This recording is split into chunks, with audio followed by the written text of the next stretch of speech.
प्रभु यीशु के नाम में एक बार फिर आपका स्वागत है। आइए हम प्रभु के वचन में से आज अध्ययन करेंगे, देखेंगे कि प्रभु यीशु मसीह ने जो क्रूस पर अपना बलिदान दिया उसके द्वारा हमारे लिए उसने क्या क्या कार्य किए, या दूसरे शब्दों में हमें क्या क्या उसके द्वारा आशीष मिली। इस बात को जानना बहुत जरूरी है मेरे अजीजों, हम सब के लिए, कि यीशु मसीह ने क्रूस पर जो बलिदान दिया उसके लिए क्या महत्व हमारे लिए है, क्या उद्देश्य प्रभु का था। हम परमेश्वर के वचन में से कुछ वचन पढ़ेंगे। पहला पत्रस 2:24, पहला पत्रस 2:24।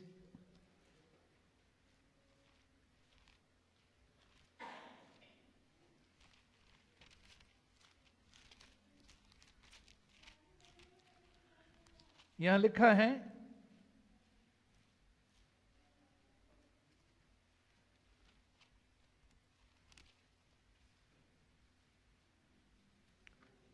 वह आप ही हमारे पापों को अपनी देह पर लिए हुए क्रूस पर चढ़ गया, जिससे हम पापों के लिए मरकर धार्मिकता के लिए जीवन बिताएं।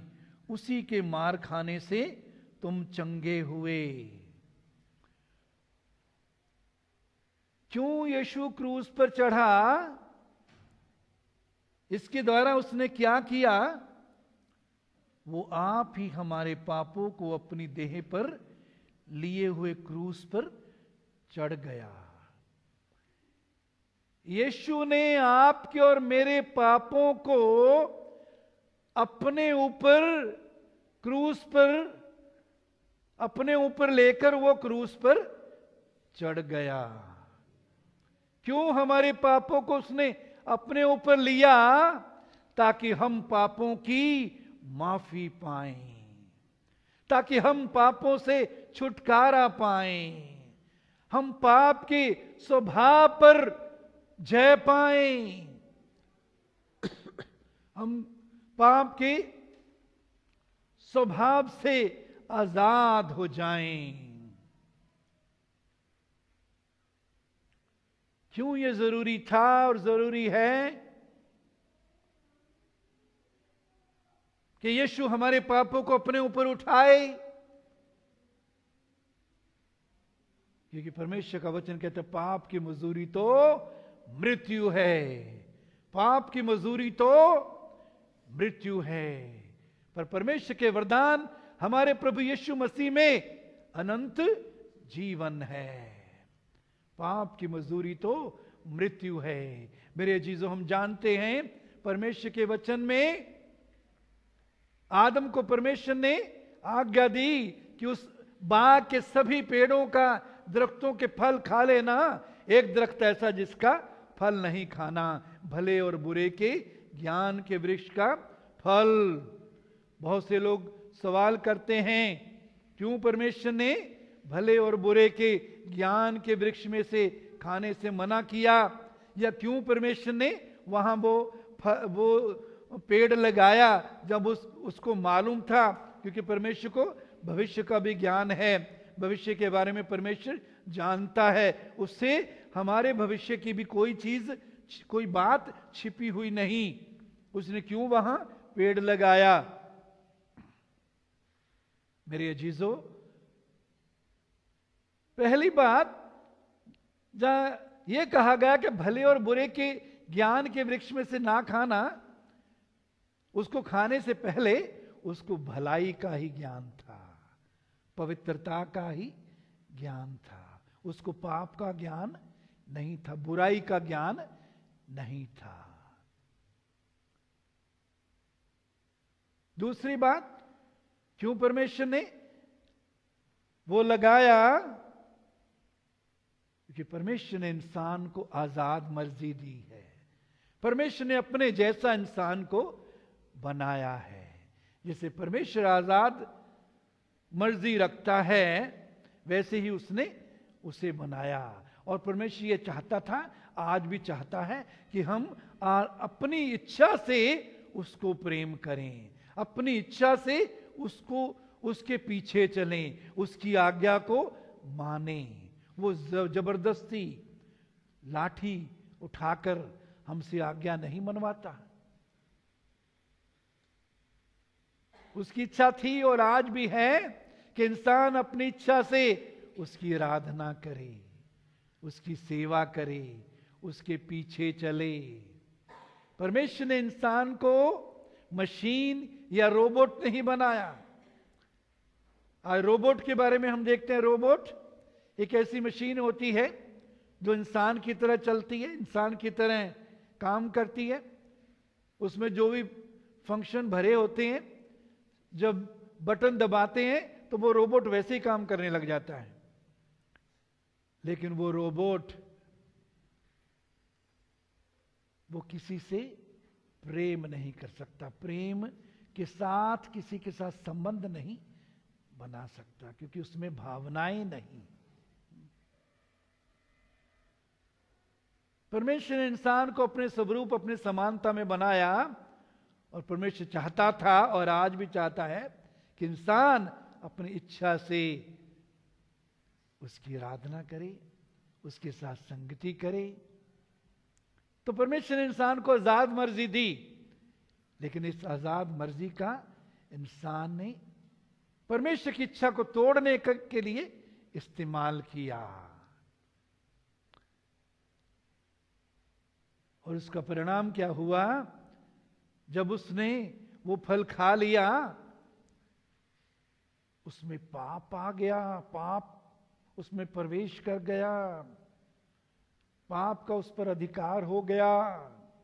पाप के कारण शैतान उसका स्वामी बन गया, और मनुष्य ने परमेश्वर के जीवन को खो दिया, परमेश्वर के साथ संगति को खो दिया, परमेश्वर से उसकी जुदाई हो गई, और पाप के कारण उस पर मृत्यु आई। मृत्यु का क्या अर्थ है? जुदाई।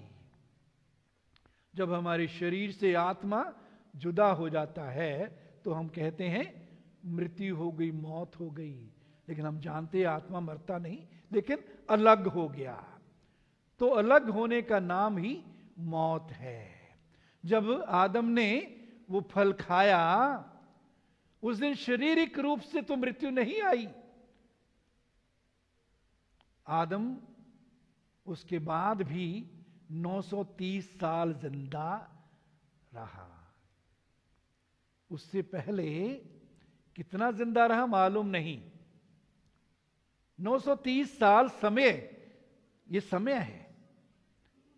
तो फल खाने से पहले, परमेश्वर की आज्ञा तोड़ने से पहले इंसान के पास परमेश्वर का जीवन था, अनंत जीवन था। वो जीवन जो परमेश्वर, ना जिसकी शुरुआत है ना जिसका अंत है। लेकिन जब उसने वो फल खा लिया, तब से मनुष्य समय के अधीन हो गया। और आप और हम सब समय के अधीन हैं।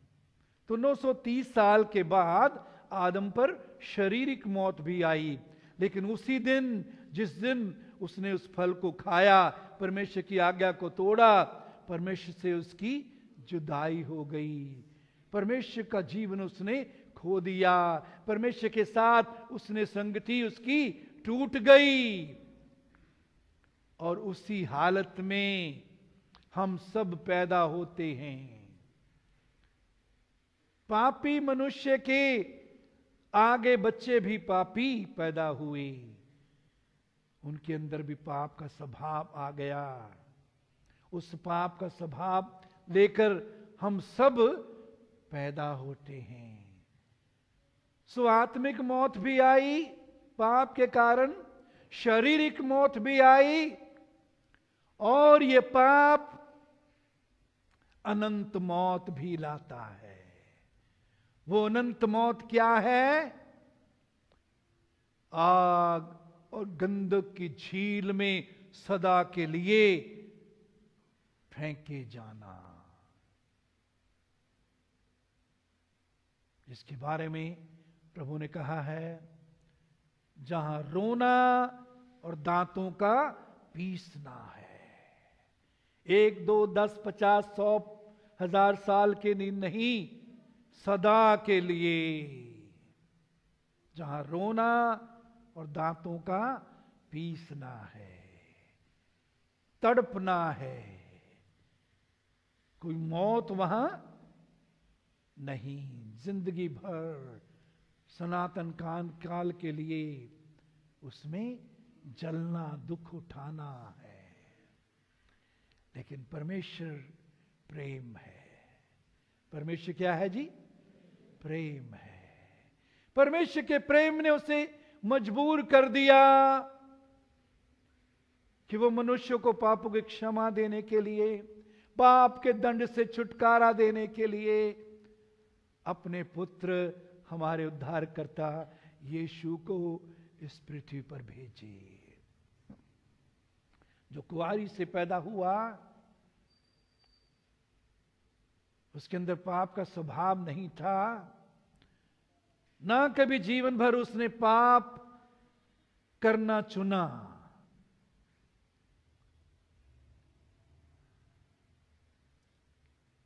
क्या आप जानते हैं, वचन कहता कि यीशु मसीह ने भी आज्ञा मानना कैसे सीखा? दुख उठा उठा कर। क्योंकि वो मनुष्य बन गया था, मनुष्य शरीर में था, चाहे वो निष्पाप था, लेकिन वो ऐसे संसार में था जिस संसार का परमेश्वर शैतान है, ईश्वर शैतान है। सो उसके सामने बहुत सी परीक्षाएं आई, सताव आया,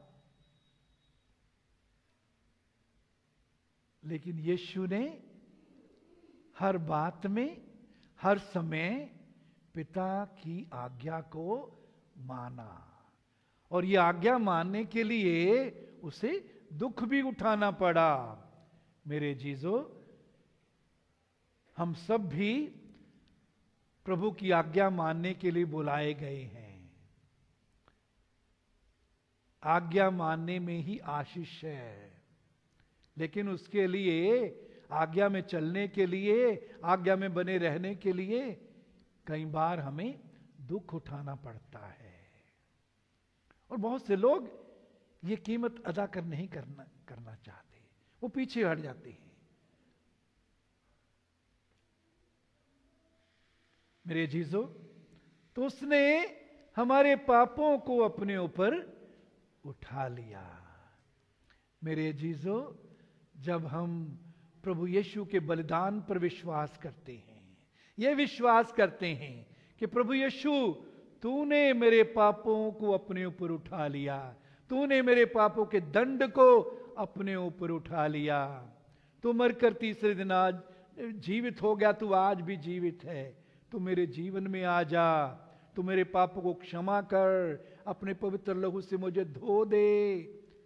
जब हम ऐसा करते हैं, ऐसा विश्वास करते हैं, विश्वास के साथ अंगीकार करते हैं, प्रभु यीशु को अपने जीवन में बुलाते हैं, वो हमारे जीवन में आ जाता है। लेकिन वो जबरदस्ती नहीं करता।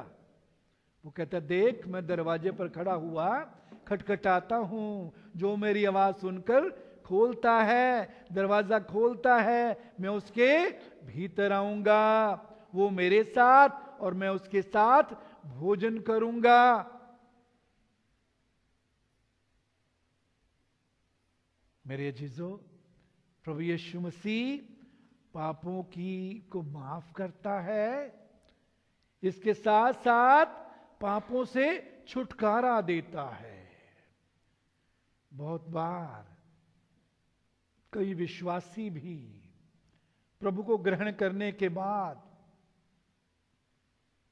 बहुत से पाप, बंधन, जंजीरें, बुराई की, पाप की उनके जीवन में होती हैं। लेकिन प्रभु हम में से हर एक को पूरी रीति से आजाद करना चाहता है। कोई ऐसा पाप या बंधन नहीं जिससे प्रभु छुटकारा नहीं दे सकता। शर्त क्या है? क्या हम छुटकारा पाना चाहते हैं? क्या उससे मांगना चाहते हैं? क्या हम जय में चलना चाहते हैं? पाप पर जय पाना चाहते हैं? यदि हम अपना इरादा कर लें तो प्रभु छुटकारा देता है। तो वो पापों को क्षमा करता है। सिर्फ क्षमा ही नहीं करता, छुटकारा देता है, हमारे स्वभाव को बदलता है। उसके लिए क्या करना है? प्रतिदिन उसके वचन में बने रहना है, प्रतिदिन उसकी उपस्थिति में रहना है, संगति करना है। प्रभु अपने आत्मा के द्वारा, अपने अनुग्रह के द्वारा हमें दिन प्रतिदिन बदलता जाता है। 2 कुरिन्थियों 3:18 में क्या लिखा है? प्रभु आत्मा है और उसी आत्मा के द्वारा हम अंश अंश करके बदलते जाते हैं। रोज बरोज बदलते जाएंगे। जिंदगी भर हमें सिद्धता की ओर बढ़ना है। कभी हम नहीं कह सकते अब मुझे बदलने की जरूरत नहीं, अब मुझ में कोई सुधार की जरूरत नहीं। हमें यीशु के डील डॉल तक पहुंचना है। डील डॉल का मतलब यीशु का कद जितना था और है। कद का मतलब आत्मिक कद। यीशु का आत्मिक कद कैसा था? वचन से हमको मालूम होता है, वचन से पता लगता है यीशु ने कैसे प्रेम किया, यीशु ने कैसे क्षमा किया, यीशु ने कैसे आज्ञा मानी। और हमें भी उसके डील डॉल तक बढ़ना है, प्रतिदिन बदलते जाना है। मेरे चीजों, वो आप ही हमारे पापों को अपनी देह पर लिए हुए क्रूस पर चढ़ गया। क्यों यीशु ही क्रूस पर हमारे पापों को लेकर चढ़ा? क्यों और कोई नहीं चढ़ सका या नहीं चढ़ सकता? क्योंकि जो माता पिता से पैदा हुआ है उसमें पाप का स्वभाव होता है। जिसमें पाप का स्वभाव है उसको उसके अपने पापों का दंड मिलेगा। जिसको अपने पापों का दंड मिलेगा वो दूसरे के पाप का दंड नहीं उठा सकता। यीशु निष्पाप था, इसलिए वो आपके और मेरे पापों के दंड को अपने ऊपर उठा सका।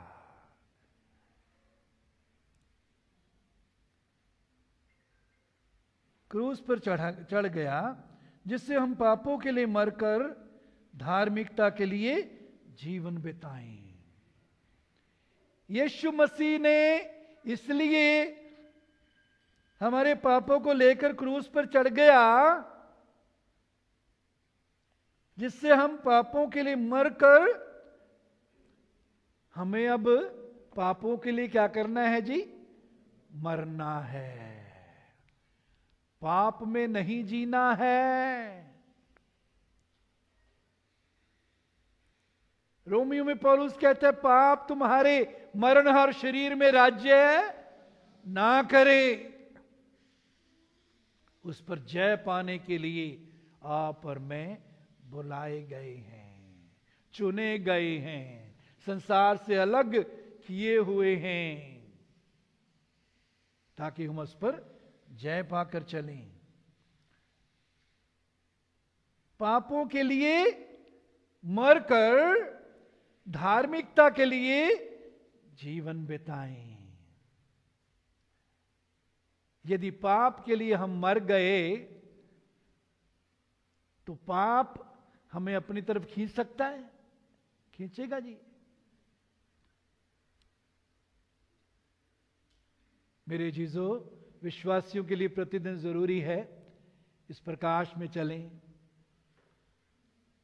गलतियों 2:20 में, गलातियों 2:20 में पौलुस ने क्या कहा? मैं मसीह के साथ क्रूस पर चढ़ाया गया, अब मैं जिंदा नहीं, मसीह मुझ में जीवित है।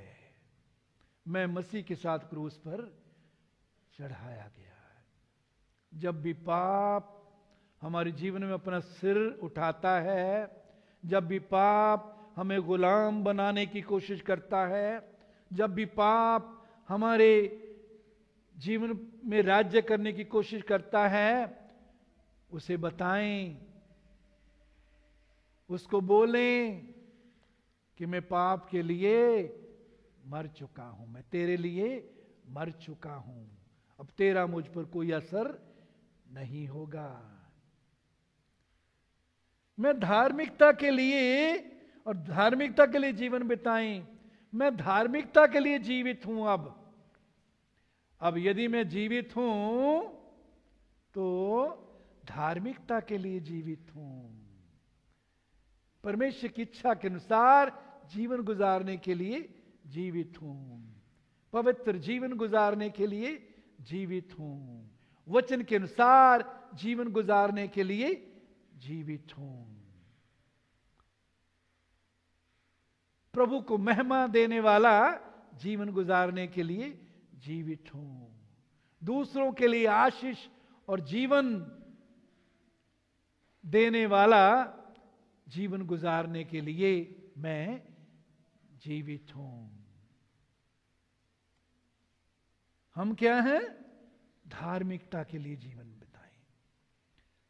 धार्मिकता का अर्थ क्या है? परमेश्वर की दृष्टि में अब हम पापी नहीं, उसकी दृष्टि में, उसके नजदीकी में आने के योग्य हम हैं।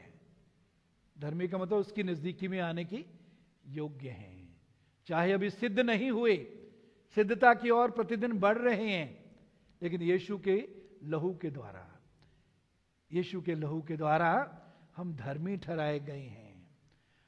अब परमेश्वर हमें ऐसे देखता है जैसे हमने कभी पाप किया ही नहीं। और आगे लिखा है, उसी के मार खाने से तुम चंगे हुए।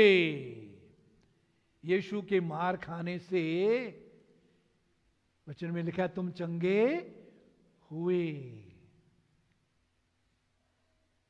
यशायाह 53:5 में भी, 53:5 में भी इसी के साथ मिलती जुलती आयत है, उसके कोड़े खाने से हम चंगे हुए। मेरे अजीजों, प्रभु यीशु मसीह हमें आत्मिक चंगाई देता है, लेकिन इसके साथ साथ वो शारीरिक चंगाई भी देता है। उसके मार खाने से तुम चंगे हुए। यीशु ने हमारे रोगों को अपने ऊपर उठा लिया, यीशु ने हमारे दर्द को अपने ऊपर उठा लिया, ताकि हम रोगों और दर्द से छुटकारा पाएं, ताकि हम तंदुरुस्त रहें, हम रोग पर जय पाकर चलें। मेरे जीसु, परमेश्वर की इच्छा है कि हम भले चंगे रहें, तंदुरुस्त रहें। आप में से जो मां बाप हैं, कितने मां बाप चाहते हैं कि आपके बच्चे बीमार रहें? कोई है यहां? कोई नहीं है, कोई मां बाप नहीं है। कितने मां बाप चाहते हैं कि उनके बच्चे तंदुरुस्त रहें? हाथ खड़ा करें। सबके हाथ खड़े हैं, अच्छी बात है। जिस परमेश्वर ने हमारे अंदर यह इच्छा डाली है कि हमारे बच्चे तंदुरुस्त रहें, उस परमेश्वर में भी इच्छा है, उसके दिल में भी इच्छा है कि हम तंदुरुस्त रहें। उसकी इच्छा नहीं कि हम बीमार रहें। वो हमें चंगाई देना चाहता है। उस चंगाई को देने के लिए यीशु ने मार खाई, यीशु ने कोड़े खाए। उसके कोड़े खाने से हम चंगे हुए, हो चुके हैं, होंगे नहीं, हो चुके हैं। हमें विश्वास करना है कि उसके मार खाने से हम चंगे हो चुके हैं, तो हम अपने अंदर अपने शरीर में चंगाई भी पाएंगे। इसके साथ साथ मेरे अजीजों, परमेश्वर की ये इच्छा ये भी है कि हम इस धरती पर लंबी आयु भोगे, लंबी आयु जिए।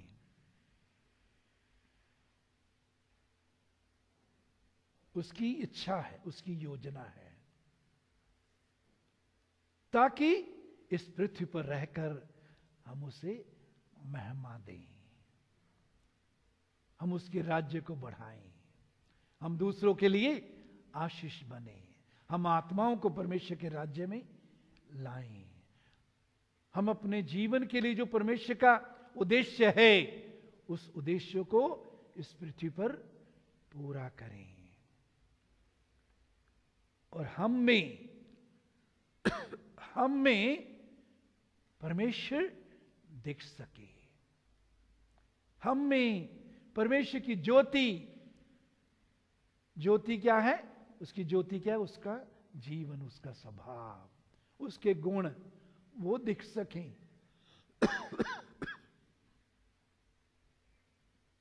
उसी के मार खाने से तुम चंगे हुए। उससे आगे रोमियो 5:9, रोमियो 5:9,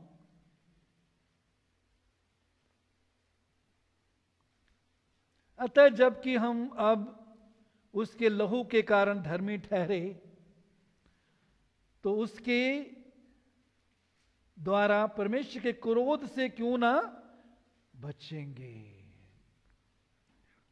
मेरे अजीजों, यीशु के लहू के कारण हम धर्मी ठहरे, और उसके लहू के कारण, उसके बलिदान के कारण हम परमेश्वर के क्रोध से बचते हैं। अब परमेश्वर का क्रोध हम पर नहीं है, वो हमसे क्रोधी नहीं है।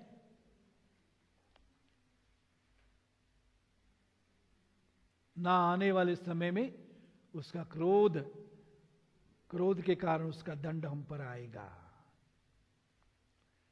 उसके क्रोध से बचने के लिए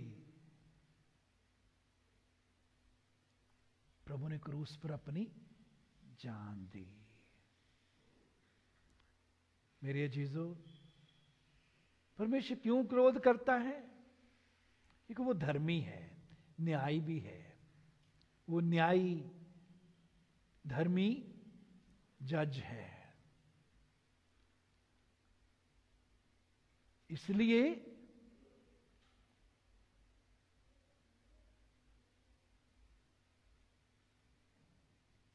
लेकिन यीशु ने क्रूस पर अपन बलिदान दिया ताकि हमें क्षमा मिले और हम परमेश्वर के क्रोध से बच जाएं।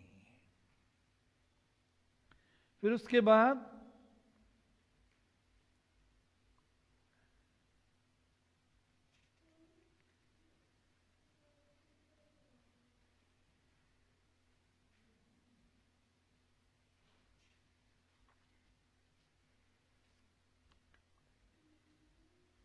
इब्रानियों 2:14 से 15 पद। इब्रानियों 2:14 से 15 पद।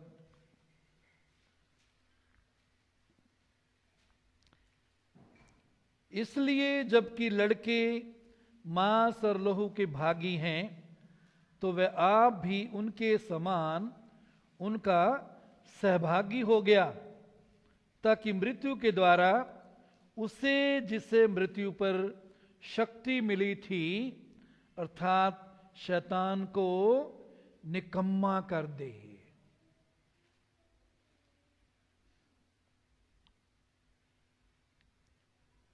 ताकि मृत्यु के द्वारा उसे जिसे मृत्यु पर शक्ति मिली थी, अर्थात शैतान को निकम्मा कर दे।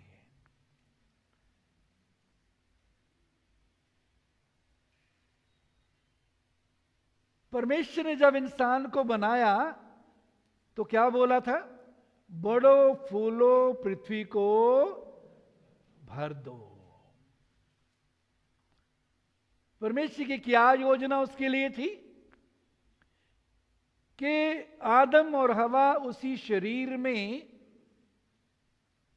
सदा इस पृथ्वी पर जिंदा रहे।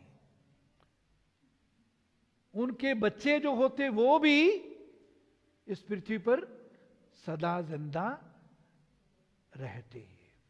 बड़ो फूलो इस पृथ्वी को भर दो।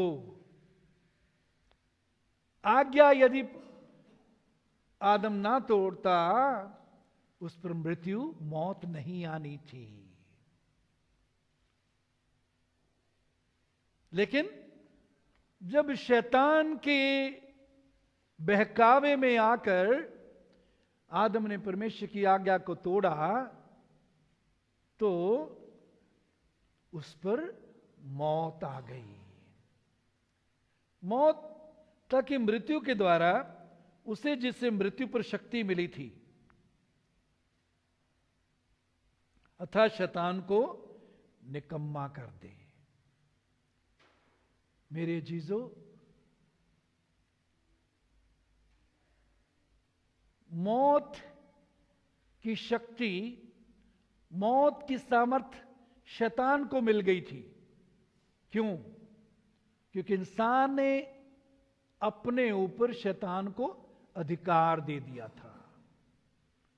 परमेश्वर के अधिकार को इंसान ने रद्द कर दिया था। परमेश्वर की आज्ञा तोड़ने के द्वारा परमेश्वर ने अपने ऊपर से उसके अधिकार को खत्म कर दिया था। आज्ञा तोड़ने के द्वारा मनुष्य ने कहा, परमेश्वर मैं तेरे अधिकार के नीचे नहीं रहना चाहता, मैं तेरी नहीं मानूंगा। और शैतान ने जो उसके सामने परीक्षा लाया, ये शैतान ने उसको फरमाया। वैसे वचन में तिमोथियस में लिखा है कि आदम भरमाया नहीं गया, हवा भरमाई गई। क्योंकि हवा को मालूम नहीं था कि यदि मैं फल खा लूंगी तो मेरा क्या होगा, लेकिन आदम को मालूम था। आदम को मालूम था। लेकिन आदम ने, क्योंकि उसने देखा कि हवा ने ये फल खा लिया, अब आदम अगर वो फल ना खाता तो आदम और हवा दोनों जिंदगी भर एक दूसरे से अलग रहते, जुदा रहते। तो हवा के साथ रहने के लिए, हवा के साथ जीवन भर रहने के लिए आदम ने, उसको मालूम था कि जब मैं खाऊंगा तो मैं भी हवा के समान मरूंगा। और उसने वो फल खाया और उस पर उसने अपने जीवन पर शैतान को अधिकार दे दिया, परमेश्वर के अधिकार को रद्द कर दिया। तो शैतान पर जब उन्होंने अधिकार दे दिया तो शैतान का अधिकार मनुष्य पर हो गया। तो मृत्यु की शक्ति अर्थात शैतान को निकम्मा कर दिया। मौत की शक्ति शैतान इस पृथ्वी पर लाता है, परमेश्वर मौत नहीं लाता। परमेश्वर तो जीवन देता है, लेकिन क्योंकि आदम ने पाप किया, उस पाप के कारण उस आदम में शारीरिक रूप से कुछ समय के लिए हम सब मरते हैं। मेरे जीजों, आने वाला समय आ रहा है, यदि हम पहला कुरिन्थियों 15 अध्याय में पढ़ें तो वहां हम देखते हैं कि ये मौत जो है ये निगली जाएगी, मौत सदा के लिए समाप्त हो जाएगी, मौत खत्म हो जाएगी।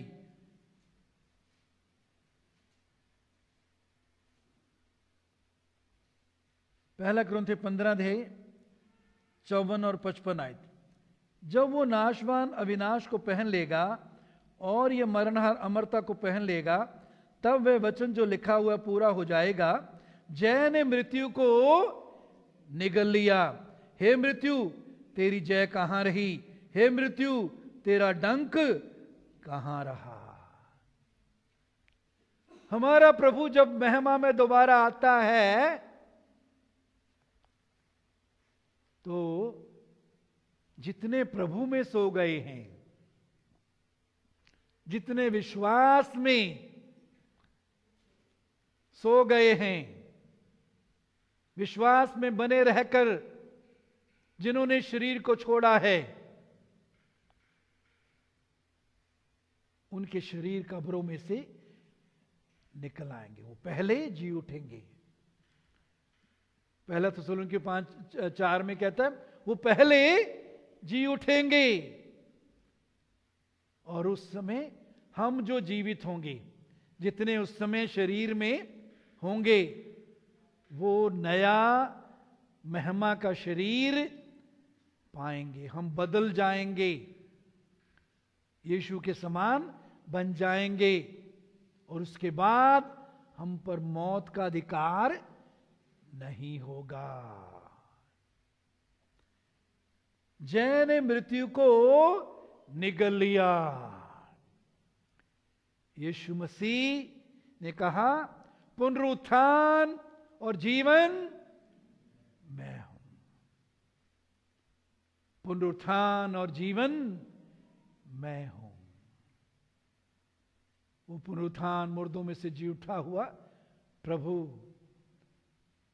खुद मुर्दों में से जी उठा, और उस पर विश्वास करने वाले भी जी उठने वाले हैं, और फिर उसके बाद उन पर मृत्यु नहीं आएगी।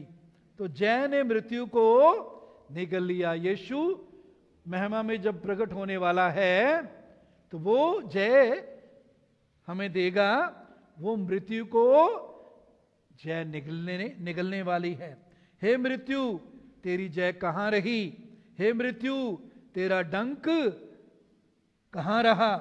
मृत्यु ने डंक को मृत्यु का डंक पाप है, और पाप का बल व्यवस्था है। परंतु परमेश्वर का धन्यवाद हो जो हमारे प्रभु यीशु मसीह के द्वारा हमें जयवंत करता है। परमेश्वर का धन्यवाद हो जो हमारे प्रभु यीशु के द्वारा हमें जयवंत करता है, हमें जय देता है, मौत पर जय देता है। तो यीशु का जो क्रूस पर चढ़ाया जाना है, क्रूस पर बलिदान है, उसका खून जो उसने बहाया, उसके द्वारा हमको ना सिर्फ पाप पर जय मिलती है, ना सिर्फ मौत पर जय मिलती है, बल्कि शैतान को उसने क्या कर दिया? निकम्मा कर दिया। शैतान को क्या कर दिया जी? निकम्मा। मौत से जय पाने के द्वारा, मौत से जय पाने के द्वारा शैतान को उसने क्या कर दिया? निकम्मा कर दिया।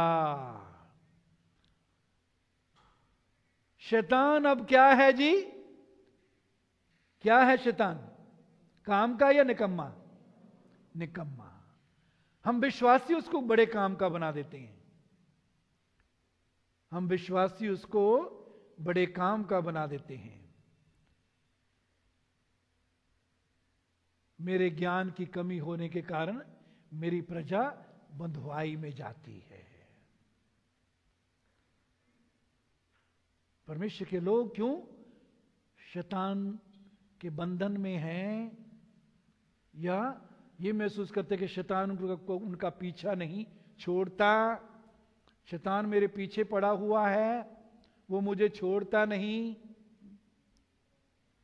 वो मेरे जीवन में बहुत काम करता है, वो मेरे परिवार में उसने ये कर दिया वो कर दिया, मेरे कारोबार में ये कर दिया वो कर दिया, शैतान बड़ा काम कर रहा है मेरे जीवन में, मेरे परिवार में, मेरे काम में शैतान बड़ा काम कर रहा है। क्यों करता है? क्योंकि हम विश्वास करते हैं कि शैतान काम का है। वचन क्या कहता है? शैतान को क्या कर दिया? निकम्मा कर दिया। इसका मतलब क्या है? अब हम उस पर जय पाकर चल सकते हैं। शैतान पर हर रोज जय पाकर, जीत पाकर हम चल सकते हैं। मेरे अजीजों, अब शैतान की जगह ये नहीं है। शैतान के विचारों को अपने अंदर रखने की अब जरूरत नहीं। क्या आप जानते हैं विचारों के द्वारा शैतान हम पर कब्जा करता है। यहूदा स्तुति के अंदर यीशु को पकड़वाने के लिए पहले शैतान ने विचार डाला, और जब उस विचार को उसने अपने अंदर रखा तो शैतान उसमें समा गया। जब यीशु ने रोटी दी तो शैतान उसमें समा गया। क्यों? क्योंकि उसने पहले शैतान के विचार को अपने अंदर रखा था। इसलिए जांचते रहें कि कैसे विचार हम अपने अंदर रखते हैं। यदि शैतान के विचारों को रखेंगे, संसार के विचारों को, पाप के विचारों को, बुराई के विचारों को, शारीरिक सोच के विचारों को, शारीरिक जीवन के विचारों को, पुराने जीवन के विचारों को अपने अंदर रखेंगे, रखते रहेंगे, तो उनके द्वारा शैतान हमारे जीवन में काम का बन जाता है। शैतान हमारे जीवन पर फिर अधिकार कर लेता है, हमें बर्बाद करता है। याद रखिए मेरे अजीजों, शैतान चोर है। चोर किसी और काम के लिए नहीं, चोरी करने, नाश करने, घात करने आता है। यीशु इसलिए आया ताकि हमें जीवन दे, बहुतायत का जीवन दे, भरपूर जीवन दे, आनंद से भरा जीवन दे। अपना जीवन देने के लिए प्रभु यीशु इस पृथ्वी पर आए। तो शैतान पर आप और मैं जय पाकर चल सकते हैं। उसका स्थान यहां नहीं, उसका स्थान कहां है? हमारे पांव के नीचे।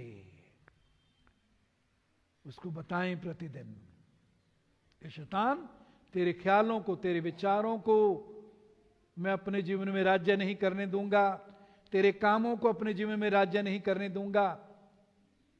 तेरा स्थान मेरे पांव के नीचे है।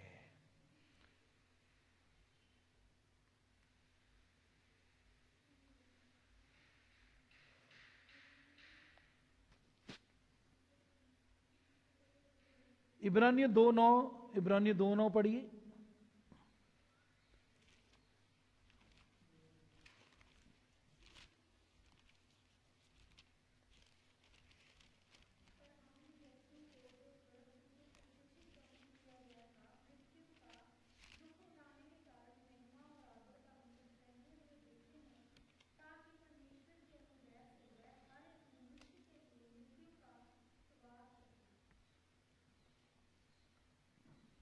परमेश्वर के अनुग्रह से वे हर एक मनुष्य के लिए मृत्यु का स्वाद चखे।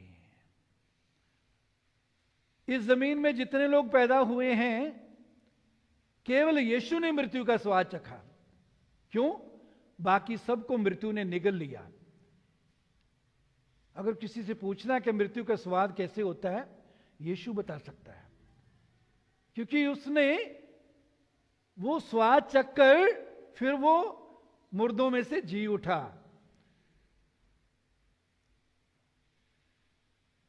एक मनुष्य के लिए मृत्यु का हर एक मनुष्य के लिए मृत्यु का स्वाद चखे। तो यीशु मसीह ने जो मृत्यु का स्वाद चखा, हम सब के लिए चखा, हम सब के लिए चखा, ताकि हमें अब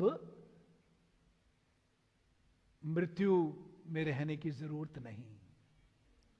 आत्मिक मृत्यु प्रभु दूर करता है, शारीरिक मृत्यु प्रभु दूर करता है, और अनंत मृत्यु उससे भी प्रभु हमें छुटकारा देता है। आखिरी बात, आखिरी दो बातें 2-4 मिनट में खत्म करने लगे, 5 मिनट में। रोमियो 5:10 पढ़िए, रोमी 5:10।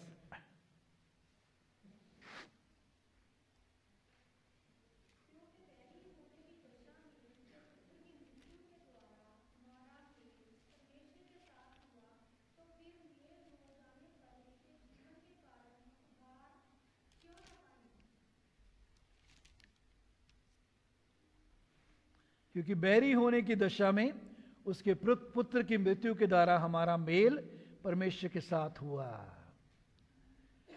पुत्र की मृत्यु के द्वारा हमारा मेल परमेश्वर के साथ हुआ। आपका और मेरा मेल यीशु की मृत्यु के द्वारा परमेश्वर के साथ हो गया है। पहले हम पाप के कारण उसके दुश्मन थे, अब हम उसके बच्चे हैं, अब हम उसके मित्र हैं, अब हम उसकी प्रजा हैं, अब हम उसके राजदूत हैं, अब हम उसकी चराई की भेड़ें हैं। क्यों? क्योंकि उसके साथ हमारा मेल हो गया है। तो फिर मेल हो जाने पर उसके जीवन के कारण हम उद्धार क्यों ना पाएंगे? 2 कुरिन्थियों 5 अध्याय, 2 कुरिन्थियों 5 अध्याय, 2 कुरिन्थियों 5 अध्याय 17 पद से, इसलिए यदि कोई मसीह में तो नई सृष्टि, पुरानी बातें बीत गई, देखो सब नहीं होगी। ये सब बातें परमेश्वर की ओर से हैं, जिसने मसीह के द्वारा अपने साथ हमारा मेल मिलाप कर लिया और मेल मिलाप की सेवा हमें सौंप दी। अपने साथ मेल मिलाप कर लिया परमेश्वर ने। मेरे जीजो, यही बात खत्म नहीं होती, उसने मेल मिलाप की सेवा भी हमें दे दी है। उसने आपको और मुझको कैसी सेवा दी है? मेल मिलाप की। परिवार में एक दूसरे के साथ मेल मिलाप रखने के लिए रखें, समाज में, पड़ोस में एक दूसरे के साथ मेल मिलाप रखें।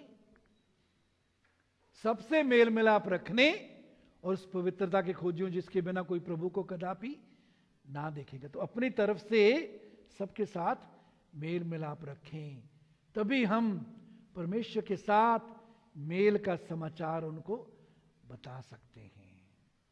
जो हमारा मेल परमेश्वर के साथ हुआ, तो वो भी उस मेल को जान सकते हैं और उनके अपराधों का दोष उन पर नहीं लगाया, और उसने मेल मिलाप का वचन हमें सौंप दिया है। इसलिए हम मसीह के राजदूत हैं, मानो परमेश्वर हमारे द्वारा विनती कर रहा है। हम मसीह की ओर से निवेदन करते हैं कि परमेश्वर के साथ मेल मिलाप कर लो। हम परमेश्वर की ओर से विनती करते हैं, निवेदन करते हैं। घमंड से वचन ना सुनाएं, गुस्से से वचन ना सुनाएं, दीनता से निवेदन करें, प्रेम से, परमेश्वर के तरस से भरकर दूसरों को मेल मिलाप का समाचार सुनाएं।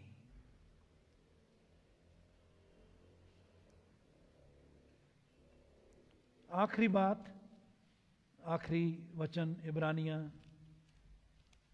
10 अध्याय 19-20। इसलिए भाइयों, जब हमें यीशु के लहू के द्वारा उस नए और जीवते मार्ग से पवित्र स्थान में प्रवेश करने का हयाव हो गया है, जो उसने पर्दे अर्थात अपने शरीर में से होकर हमारे लिए अभिषेक किया, इसलिए कि हमारा जो उसने पर्दे अर्थात हमारे शरीर में से होकर हमारे लिए अभिषेक किया, यीशु के लहू के द्वारा उस नए और जीवते मार्ग से पवित्र स्थान में प्रवेश करने का हियाव हो गया है। आपको और मुझे यीशु के लहू के कारण उस पवित्र स्थान में, पवित्र परमेश्वर की हुजूरी में हम आ सकते हैं। परमेश्वर की हुजूरी में अब हमें डरने की जरूरत नहीं, क्योंकि यीशु के लहू के द्वारा हम धर्मी ठहराए गए हैं। और परमेश्वर और मनुष्य के बीच में जो दीवार थी वो टूट चुकी है। वो पर्दा मंदिर का ऊपर से लेकर नीचे तक फट गया जब यीशु ने क्रूस पर अपना बलिदान दिया। वो पर्दा फट गया ताकि हम किसी भी समय परमेश्वर की उपस्थिति में आए। मेरे अजीजों, ये हम सब के लिए, विश्वासियों के लिए ये सबसे बड़ी आशीष की बात है कि हम यीशु के लहू के द्वारा, उसकी मृत्यु के द्वारा परमेश्वर पिता की उपस्थिति में किसी भी समय आ सकते हैं, ताकि उसकी सुने, ताकि उसके जाने, ताकि हम बदलते जाएं, ताकि उसकी हुजूरी में आकर, उसकी उपस्थिति में आकर हम जय पाएं, हम छुटकारा पाएं। उसकी उपस्थिति में हम किसी भी समय आ सकते हैं। प्रभु का धन्यवाद हो इस वचन के लिए। आइए हम प्रार्थना करें।